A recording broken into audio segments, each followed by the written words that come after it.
Hello, hello, hello. Nakita nyo to? Ito yung air fry. Ngayon, ang iluluto natin ay ang crispy pata. Nag-air fry ay pressure cooker. Yung pata, in-steam ko siya ng 30 minutes. So, iluluto na natin sa air fry. Titingnan natin kung magiging crispy. Ayan na siya. Nilagyan ko lang siya ng asin at paminta. Ngayon, i-air fry natin ng mabilisan. Lipat natin air fry. Dito naman natin siya iluluto.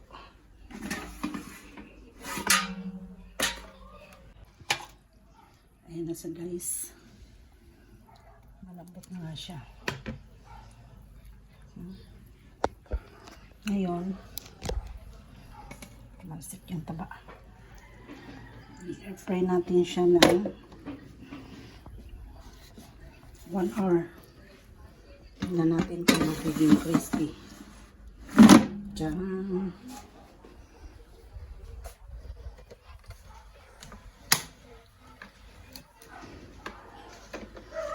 Ito ang kagandahan sa air fry kasi hindi mo na kailangan ng mantika. Ngayon, isiset lang natin yung air fry kung ilang minutes. Nagdadagdag ka lang kung ilang minutes mong lulutuin. Ngayon, isiset natin ng 1 minute. Ang 1 minute eh, ano na yan?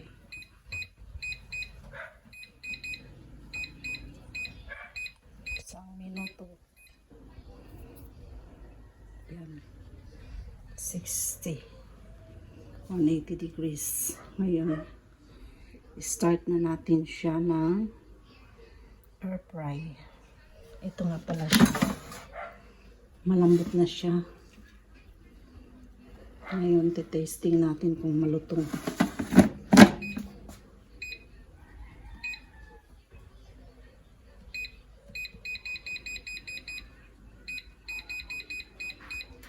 $30, $35, $40, $47, $49, $55, $60 minutes. Start na siya, guys.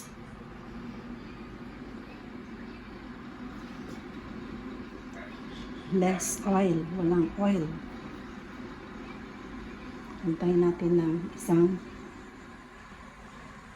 60 minutes. Ito yung sabaw ng pinaglagaan ko. Okay, guys. Bubuksan na natin ang ating nilulutong crispy pata. Bali, 1 minute, ay 60 minutes ko to in air fry. Okay. Wow! Ito na siya. Ang sarap. Oh, talagang crispy. Yummy.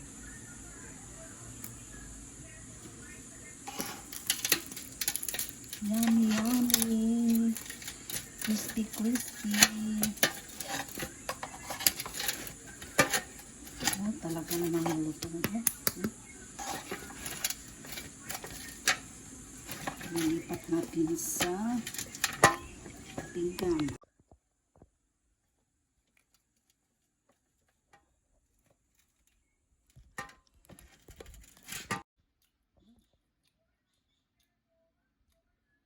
Yummy.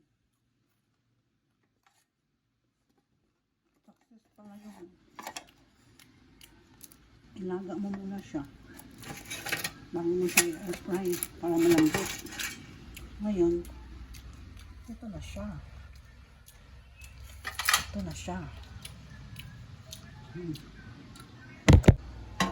Ito na, guys, yung katas ng kanyang taba.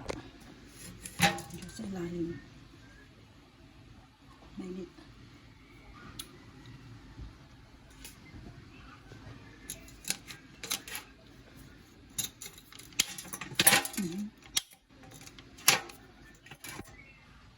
Ayan. Ayan. Bali, nasala yung taba. Tipid ka na sa nakita. At ito na siya. Ready to eat na siya. Malutong.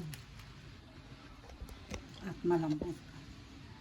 Okay, guys. Let's eat. Let's eat crispy pato. Slice natin. Yummy.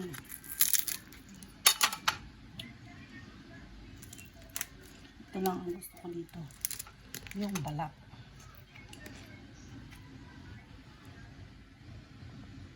Yummy.